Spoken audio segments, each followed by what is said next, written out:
Might look a little bit different in here to you, but the good news is I got it all on camera this time. Actually, so much that I think I'm gonna have to break this into 2 different parts. So there's gonna be a part 1 and a part 2. We have been busy. We've got a lot of stuff done in the last couple days.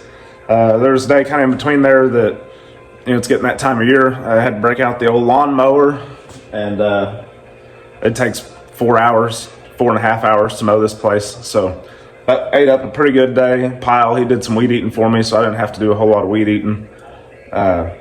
We did quite a bit in here. I'm sure you noticed it looks a lot different. We got my car unloaded. We got all of our wheels and tires together. I told Cameron to get 15 pounds of air in every tire that we have that's on a wheel. If it leaks, set it off to another side. We got to mark it, whatever we got to do, get that out of the way. So there's some 1350s we found we can't run, some LM20s and 40s that we can't run. So we got a little bit of tire work to do. My nephew Hoyt, he had come over, rode the bus home with the kids, and he started pulling shocks and springs off of it. And we got actually before that, we pulled the shocks and springs out of the trailer, threw them in the truck, and ran out to Checker Flag real quick to let Dustin smash them to whatever he's running. What he smashed is what we put on this car. Everything that we pulled off my car is laying here exactly that way. If Dustin's setup sucks, I can go back to mine, which also sucks, but I can drive it like that. So we got something we're gonna try out, and then we have a backup plan too.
What do you think?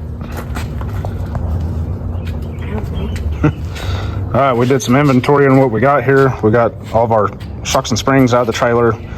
We got a couple calipers to put on this car here. And we went through all of our wheels and tires. We got 6 here that a couple of them are missing valve stems, so I'm assuming they're bent in some way. I mean, we know that one's bent, obviously. But I got put in the wall at flipping with that right rear on, and I got back in it and drove it to third with that. So might hold on to that for a trophy.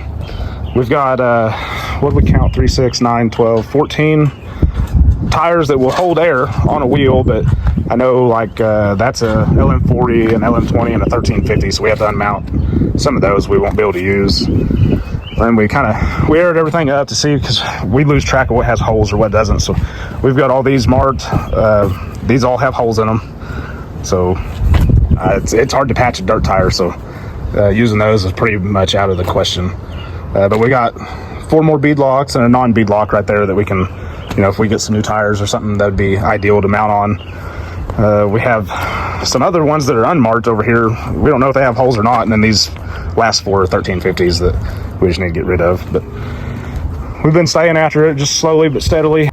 All these tires, we have to run a hard tire anyways in this limited class. So we got WRS 2 D55 Hoosiers that we run.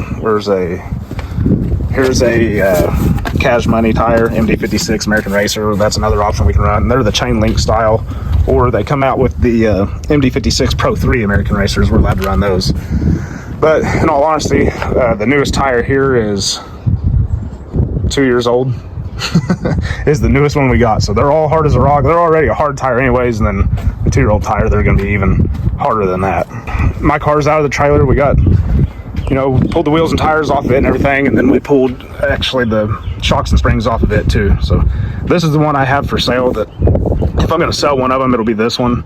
If anybody's interested in one of those, I mean, of course, no lead included, but I leave the fire suppression system in it. That's really nice. No transmission. It's got dual MSD boxes in it and everything with the backup ignition, so it makes somebody a really nice car.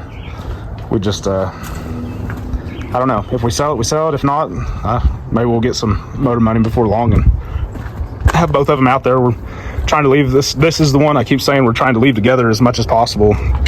That way it is ready to accept the motor if that were the case. So just a little update.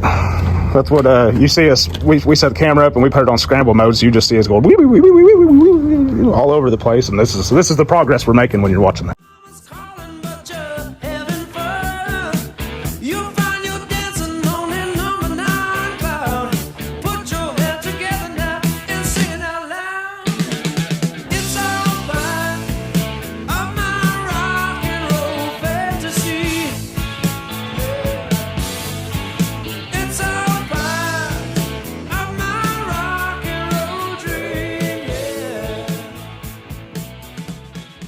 It was getting dark on us. We had to kind of wrap it up for a minute. It was time to go eat. So we went and did that.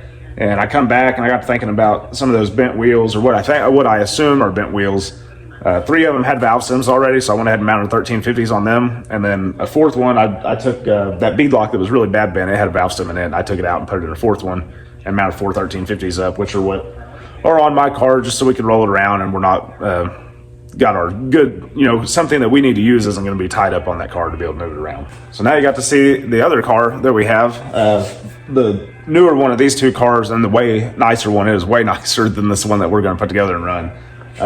I mentioned in that video, it's got the dual ignition and everything in it, and it's got a fire bottle that I put in it, and then everything is just so nice and clean and neat. And man, I wish this other one was like that, because I can't stand a cobbled up mess. But got the tires done, got the shocks and springs done, and then obviously we managed to get that car in the shop. We appreciate you watching. Check out the next part.